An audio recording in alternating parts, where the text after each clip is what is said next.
한번 물어보겠습니다. 여러분, 예수 잘 믿고 싶어요? 못 믿고 싶어요?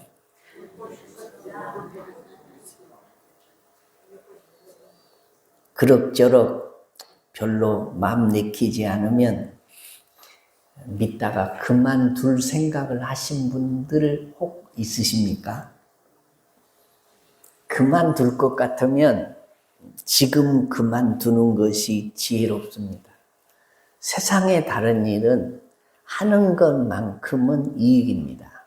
그런데 신앙생활은 예수를 믿다가 그만두면 지금까지 믿은 모든 것이 다 무산대공이 되고 맙니다. 헛것입니다. 말 그대로 헛되고 헛되니 모든 것이 헛되다. 전도서에 있는 말씀 그대로 된다는 것입니다. 억울합니다. 그러므로 생각을 잘해야 합니다. 그 사람의 생각이 그 사람입니다. 그 사람의 생각이 그 사람의 인격입니다. 끝까지 믿을 생각을 하면 끝까지 믿어지는 것이고, 적당히 믿을 생각을 하면 적당히 믿어지는 것이고, 그럭저럭 믿을 생각을 하면 그럭저럭 믿어지는 것입니다. 시험 들면 기회다 싶어서 그만두게 되는 사람이 적당히 믿고 그럭저럭 믿어보자라고 생각하는 사람입니다. 그 사람의 꿈이 그 사람이고 그 사람의 믿음이 그 사람입니다. 그 사람의 생각이 그 사람의 미래이고 됨됨입니다. 그래서 잠언 23장 7절에 대저 그 마음의 생각이 어떠하면 그 위인도 그러한즉 라고 말씀하면 진리입니다. 그런데 이 생각이 시시각각으로 변한다는 데 문제가 있습니다. 생각이 시시각각으로 바뀐다는 것은 사람이 시시각각으로 바뀐다는 겁니다. 인심이 조석변입니다. 요새는 인심이 초초변입니다. 금방 바뀝니다. 그래서 못 믿을 손 세상 인심입니다. 인심이라는 말은 사람 인자에다가 마음심자를 쓰는데 사람의 마음이 그렇게 변한다라는 거죠. 그래서 사람은 믿을 대상이 아닙니다. 믿을 대상은 오직 하나님 한 분밖에 없는 줄로 믿으시면 아멘. 금방 바뀌는 변화무쌍한 세상을 살아가는 내가 예수를 잘 믿고 이 땅에서 내 행복하고 하나님의 나라에 가서 영원한 행복한 인생을 사는 방법이 무엇이겠습니까? 김영길이라는 분이 계십니다. 대한민국의 공학자이자 교육자입니다. 이분은 1995년 기독교 이념으로 개교한 이 한동대학교의 초대 총장으로 취임을 했고 그 이후에 19년간 4번의 연임을 하신 분입니다. 2014년 1월에 최종 임기로 총장직에 물러났지만은 그의 헌신을 기억하고자 명예총장으로 평생 당신은 총장입니다 하고 추대되었습니다. 포항공과대학교 초대 총장을 지낸 김호길 박사의 친동생입니다. 근데 그가 물리학자인데 서울공대 금속학과를 졸업한 이후로 미국으로 유학을 갔는데 미주리 과학기술대학에서 금속공학 석사학위를 받고 폴리테크닉 대학교에서 재료공학 박사학위를 얻었습니다. 그리고 우리나라 카이스트에서 명예경영학 박사학위를 수여받고 미국 항공국 나사에서 연구원으로 일하던 중에 당신 같은 인재는 외국에 가서 외국 학생들을 가르칠 것이 아니고 우리나라에 들어오셔야 됩니다 라고 정부의 요청으로 들어와서 이 카이스트에 재료공학과 교수로 재직을 하다가 한동대학교 총장으로 선임된 사람입니다. 세계적 석학이죠. 그가 예수를 나중에 잘 믿었습니다. 신앙생활을 무지하게 잘했습니다. 그런데 처음부터 그가 예수를 이렇게 잘 믿은 것이 아니었습니다. 부인은 아주 구원의 확신을 가진 믿음이 깊은 사람이었는데 부인의 권유에 의해서 마지못해서 주일날 선데이 크리스찬으로 일주일에 한 번 1시간 교회 딱 가서 앉았다가 오는 사람이었습니다. 나사에 근무를 할 때에 하루는 그 동료 교수가 닥터 김, 종교를 혹시 가지고 계십니까? 라고 물어오니까 I am Christian. 나 예수 믿는 사람이요. 나 주일날 일주일에 한 번씩 교회 가서 예배 드리는 사람입니다. 그랬더니 그 교수가 덥석 와서 손을 잡으면서 그런 줄 몰랐다고. 매주 화요일 날 우리 기도 모임이 있으니까 한 번만 참여를 해 주시라고. 꼭 한 번 와보라고. 친한 동료 교수가 그러니까 그럼 한번 가보겠다고. 자기도 예수 믿은 사람이니까 가서 화요일 날 점심시간인데 낮 12시에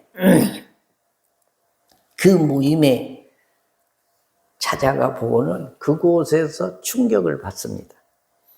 150명의 세계적 석학이자 박사들이 모였는데 찬송을 부르면서 하나님 앞에 예배하고 말씀을 들을 때 아멘 아멘 하고 그리고 그 사람들의 얼굴에 예수 믿는 기쁨이 충만했습니다. 나는 교회 나가도 저런 기쁨을 누려보지 못했는데 여기 모인 박사들 150명은 어떻게 저렇게 예수를 잘 믿을까? 그리고 나도 기왕 예수 믿을 바에 저런 기쁨을 좀 간직하고 열심히 믿었으면 좋겠다라는 생각을 하게 되었습니다. 그리고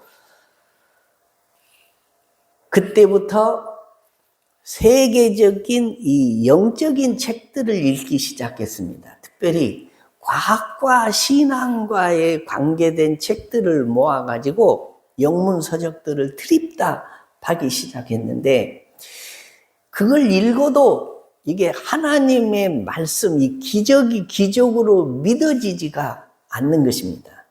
성경 말씀 중에 믿어지지 않는 말씀이 있었는데 오병이어의 기적이었습니다. 아니 이런 거짓말이 어디 있냐고 라고 생각을 하게 됐습니다. 물고기 2마리와 보리떡 5개로 예수님이 기도하신 이후에 5,000명을 나눠줬는데 다 먹고 12광주리가 남았다는 겁니다.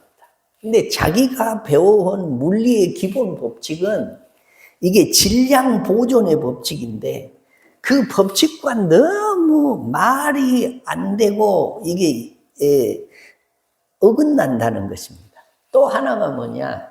물로 포도주를 만든 거다. 물을 떠가는 도중에 포도주로 변했다고 하는데 이런 거짓말이 어디가 있냐라고 생각을 했다는 것입니다. 과학적으로 말하면 질적 변화가 일어났다는 것입니다. 물이 포도주로 변하는 것은 화학 방정식을 무시하는 것이라고 생각을 했습니다. 양적 팽창과 질적 변화를 이야기하는 성경을 도저히 이게 믿을 수가 없었습니다.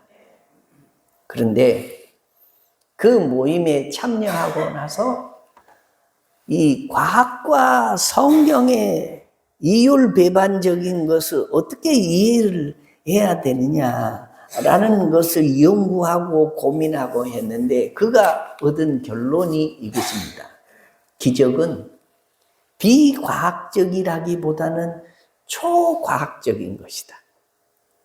과학으로 하나님을 알거나 하나님이 행하신 기적을 이해하는 것은 불가능한 것이다 라고 결론을 내리고 믿기로 작정을 했습니다. 믿기로 작정을 하니 믿어졌습니다. 하나님 살아계신 것이 믿어지고 천지 창조가 믿어지고 예수님이 나의 구주이신 것을 믿어지게 되었다라는 거죠. 그러니까 서두에 말씀드린 대로 생각이 그 사람입니다.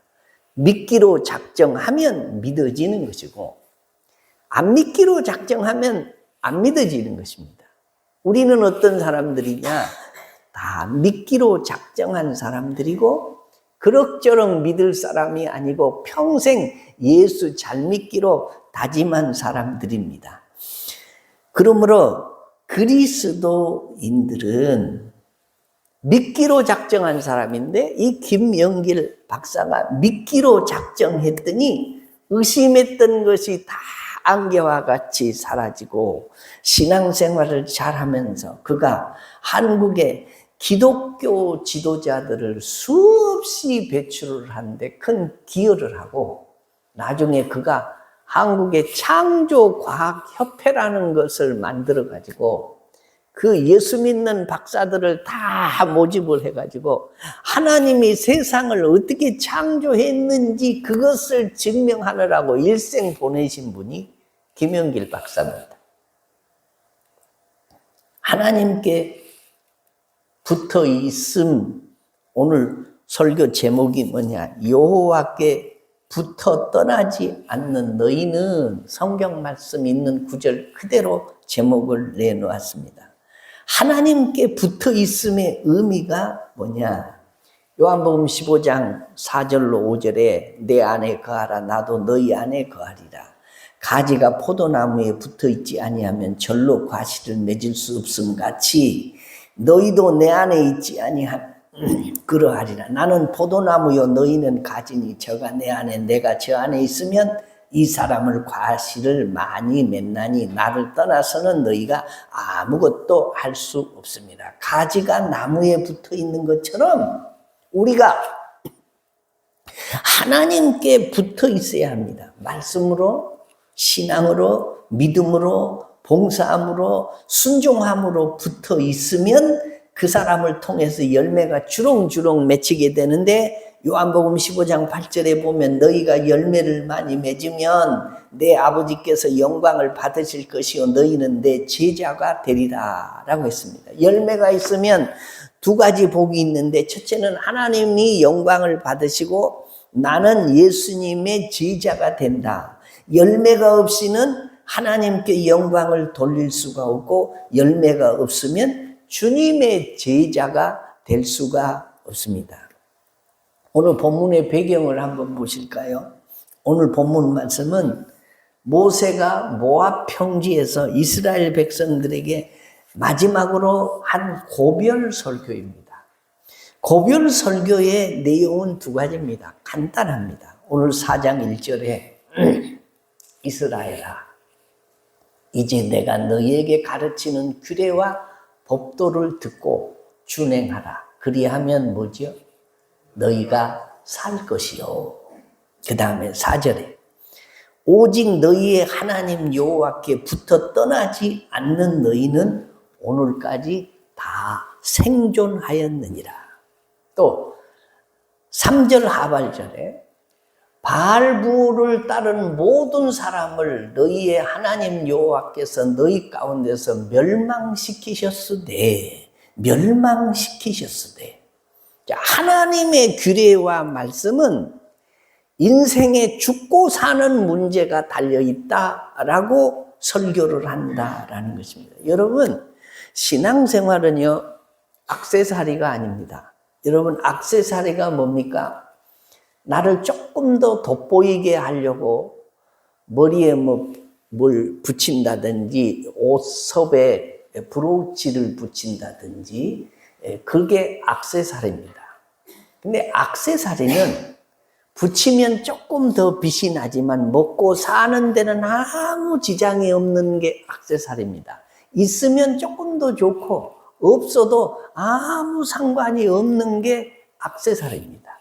근데 신앙생활을 액세서리 정도로 내가 인생을 사는데 내가 종교란에 기독교라고 쓰면 내게 있어서 액세서리 조금 더 좋은 게 아닐까라고 생각하는 사람들이 있다는 겁니다. 모세는 광야 생활 40년 동안에 이스라엘이 하나님의 명령에 순종하고 복종하였을 때는 하나님이 그들을 인도하시고 보호하시고 복을 주시고 기적을 날마다 보게 하셨다는 거예요. 결국 생존하게 하시고 살게 하셨다는 거예요. 어떻게?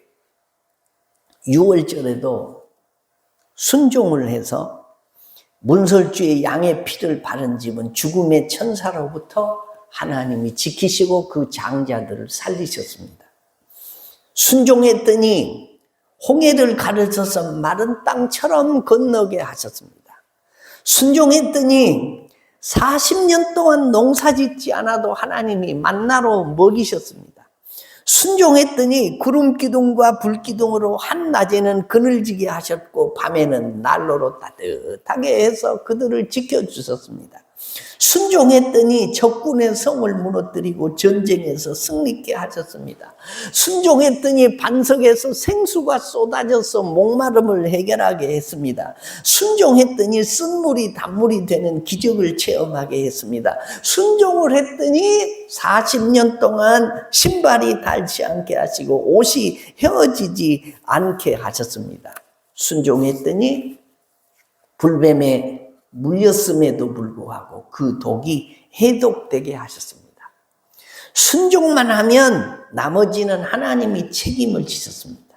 순종하니 하나님이 극한 환경 속에서도 무슨 복을 주셨냐? 생존하는 복, 살게 하는 복을 주셨다. 동의하시면 아멘. 반대로 불순종한 사람들을 하나님이 어떻게 대하셨냐? 불순종해서 시딤 광야에서 모압 여자들의 꼬임에 빠져 바알에게 제사를 지내고 우상 숭배를 하다가 연병이 들어가지고 24,000명이 죽었어요. 불순종해서 금송아지를 섬기다가 3,000명이 죽었어요. 불순종해서 고라자손이 모세를 거역하고 반역하다가 14,700명이 죽습니다. 불순종해서 일주일이면 들어갈 가나안을 40년간이나 방황하다가 결국 그들은 못 들어가고 그 후손들이 가나안에 들어갑니다. 말씀의 여지가, 말씀의 주제가 뭔지 감이 오십니까? 순종 이꼬르는 생존이고 삶이고 축복입니다. 그 다음에 불순종 이꼬르는 사망이고 지옥이고 멸망입니다. 하나님의 말씀에 순종하면 영원한 생존, 영원한 삶, 구원이고 천국이고, 하나님의 말씀에 불순종하면 영원한 사망, 영원한 멸망, 지옥입니다. 그래서 축복과 저주는 순종과 불순종이 결정하는 것입니다. 아브라함이 축복의 조상이 된 것은 순종의 사람이었기 때문이고, 가룟 유다가 결국 비참한 인생을 마치고 지옥에 떨어지는 것은 예수님이 알아듣도록 경고하고 훈계했음에도 불구하고 마음이 강팍하게 되어서 불순종했기 때문입니다. 사는 것이 순종이고 죽는 것이, 망하는 것이 불순종이었습니다. 모세는 이스라엘 백성들에게 이 역사를 잘 기억하라고 지금 역설을 하고 있는 것입니다. 하나님께 붙어 있어서 순종하고 산 너희들이 받은 복이 무엇인지 기억하라는 것입니다. 하나님을 멀리하고 불순종하다가 죽어나간 사람들을 기억하라는 것입니다. 순종하는 사람들에게서 나타나는 것은 감사요, 감사하는 사람에게 나타나는 것은 결국 사는 축복이 주어지고, 불순종은 무엇으로 나타났습니까? 원망과 불평으로 나타나기 시작하고 그 결과가 사망으로 주어집니다. 하나님의 말씀을 잘 청종하고 그 말씀에 순종하고 그 말씀대로 실천하면 죽지 않고 살고 형통하고 복 있는 인생을 산다는 것입니다. 하나님께 붙어 있지 않고 하나님을 저버리고 떠나서 우상 숭배를 하고 불순종하면 하나님의 축복과 보호의 손길이 떠나고 심판과 징벌과 저주가 나타날 것이라고 마지막으로 경고하고 교훈하는 말씀이 오늘 본문 말씀입니다. 예수를 믿는 수많은 사람들이 하나님의 말씀을 자기 마음 가는 대로 자꾸 가감을 합니다. 더하기도 하고 빼기도 합니다. 하나님이 명령하신 것들이 많습니다. 그 많은 말씀 중에 자신이 좋아하고 자기 적성에 맞는 말씀만 붙듭니다. 그리고 그 말씀만 붙들고 지킵니다. 어떤 사람은 11조를 드리지 못합니다. 그런데 11조를 못하는 대신에 감사헌금을 잘 드립니다. 감사헌금을 잘 안 드리지만 또 선교헌금을 잘 드린 사람이 있습니다. 선교헌금은 잘 안 드리는 사람이지만 구제헌금은 잘 드린 사람이 있습니다. 또 구제헌금이나 선교헌금은 잘 안 하지만 일천번제는 아주 52주 동안 꼬박꼬박 잘 드리는 사람이 있습니다. 잘하는 헌금을 드리는 사람은 자신이 드리고 있는 헌금이 가장 좋은 헌금이고 하나님이 기뻐하시는 헌금이라고 말하고 다른 사람들이 드리는 그 헌금보다 이 헌금을 드리라라고 말하는 사람들이 종종 있습니다. 그러나 이것도 저것도 다 잘하는 사람이 있어요. 11조도 드리고 주일헌금은 말할 것도 없고 감사헌금도 매주 드리고 성경헌금도 드리고 구제헌금도 드리고 일천번제도 드리는 사람이 있습니다. 자, 이것도 저것도 다 잘해요. 어떤 사람이 주께 붙어있는 사람이라는 생각이 드십니까? 이 말씀은 이렇고 저 말씀은 저렇고 이 말씀은 좋으니까 지키고 저 말씀은 싫으니까 지키지 않습니다. 하나님의 말씀은 더하거나 빼서는 안 됩니다. 여호수아 1장 7절로 8절에 보면 모세가 나이 많아 죽게 되었을 때에 후계자로 여호수아를 세웠습니다. 하나님께서 여호수아에게 오직 너는 마음을 강하게 하고 극히 담대하여 나의 종 모세가 네게 명한 율법을 다 지켜 행하고 뭡니까? 좌로나 우로나 치우치지 말라. 그리하면 어디로 가든지 형통하리니 라고 말씀합니다. 좌로나 우로나 치우치지 마라. 더하지 말고 빼지 말고 치우치지 말고 갈짓자로 걷지 말고 내가 모세에게 준 말씀을 너도 그대로 지키라는 것입니다. 그리하면 답이 있습니다. 결과가 있습니다. 뭐죠? 형통하리니. 형통하리니. 산다는 말이고 성공한다는 말이고 실패하는 일이 없을 것이라는 말입니다. 마틴 루터가 고백하기를 나의 신앙은 그리스도의 말씀에 사로잡힌 포로이다. 나는 말씀 안에서 살겠다. 나는 하나님의 말씀을 그대로 듣고 그대로 믿고 그대로 실천하고 그대로 전할 것이다 라고 고백을 했습니다.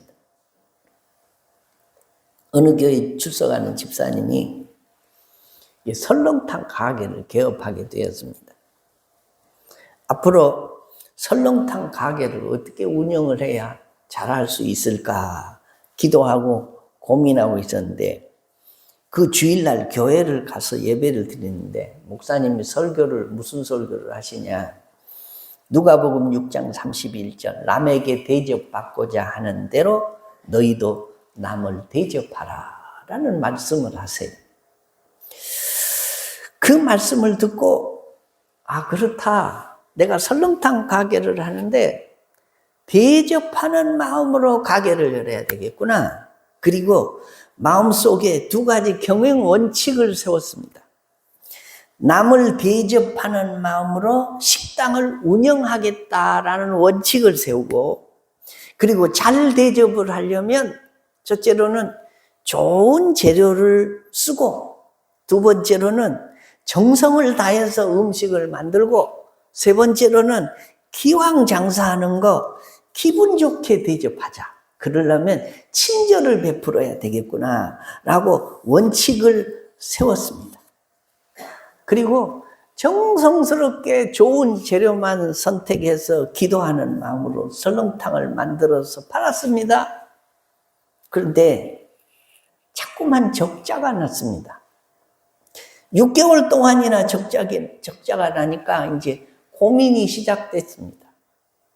내가 이 하나님이 기뻐하시는 원칙을 가지고 개업을 했는데 왜 식당이 잘 안 될까 고민에 빠졌습니다.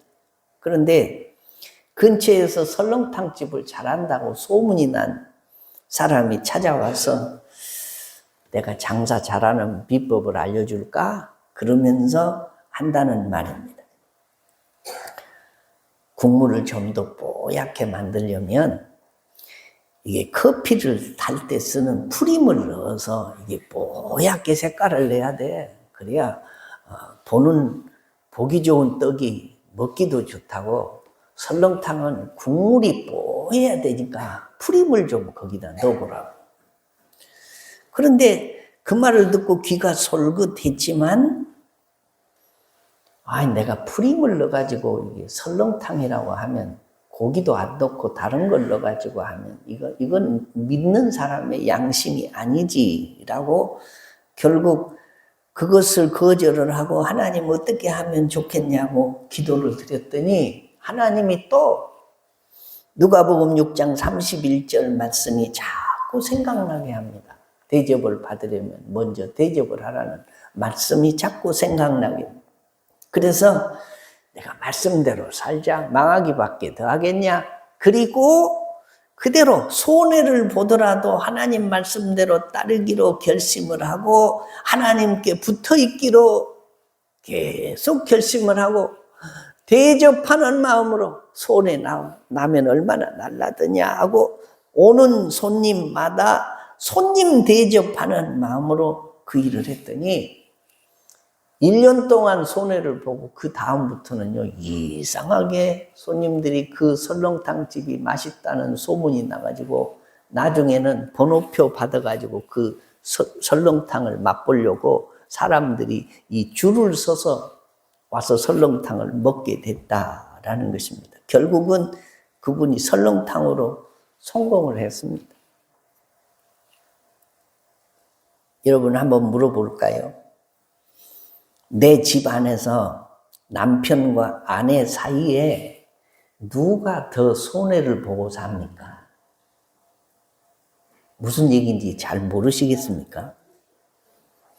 아내가 더 손해를 보고 삽니까? 남편이 손해를 보고 삽니까? 이해가 잘 안 되시는 모양인데 다르게 한번 물어볼게요. 남편과 아내 사이에 누가 더 덕을 많이 보고 삽니까? 요 정도 하면 이해가 되실 텐데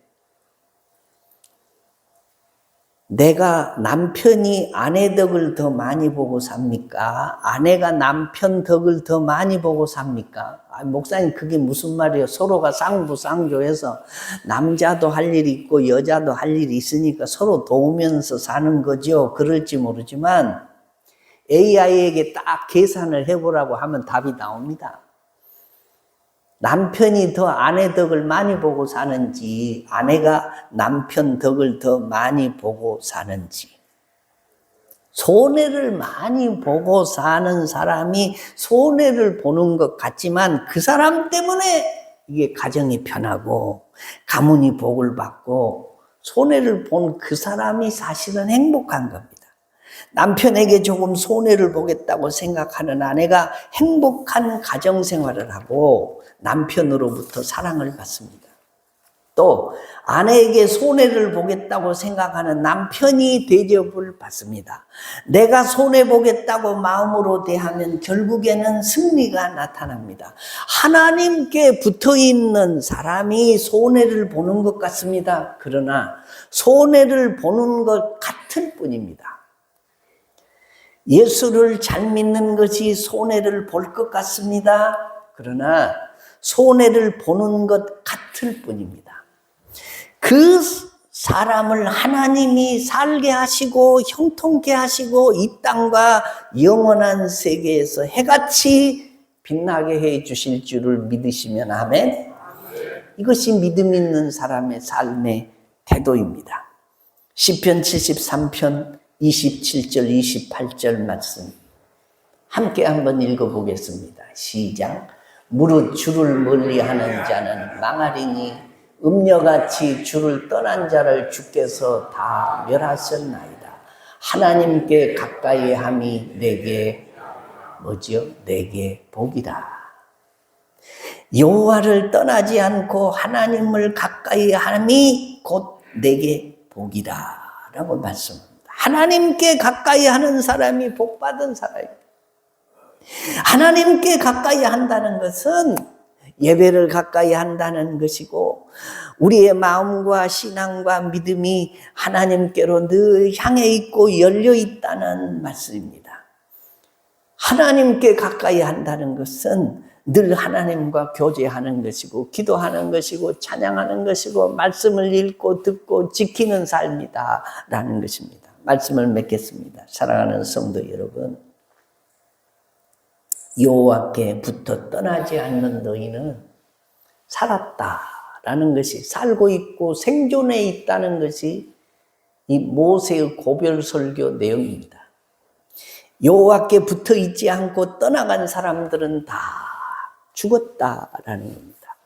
신앙생활은 액세서리가 아닙니다. 죽고 사는 문제입니다. 천국과 지옥이 갈라지는 문제입니다. 복받고 저주받는 것의 문제입니다. 그러므로 주께 가까이 함이 복이고 주께 가까이 함이 사는 길이고 주께 가까이 함이 천국 가는 길이고 주께 가까이 함이 형통한 길임을 믿으시고 주께 가까이 하는 믿음의 사람들 되시기를 주의 이름으로 축원합니다.